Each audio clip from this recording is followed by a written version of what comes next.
How to factory reset Windows 11 without logging in. If you find this guide helpful, please consider liking and subscribing.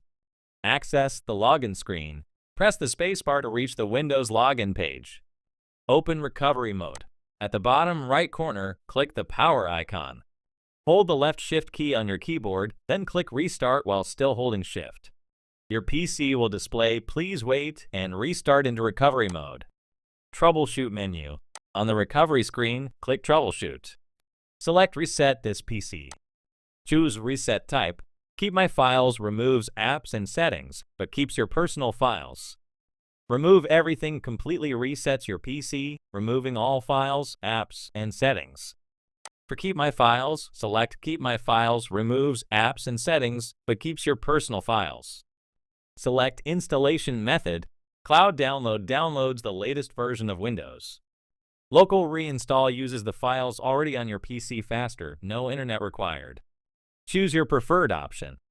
Drive Selection. If your PC has multiple drives, choose whether to reset only the Windows drive or all drives. Select your choice and continue. File Removal Method. Just remove my files quicker for when you're keeping the PC. Fully clean the drive is slower, but more secure if giving away or selling the PC.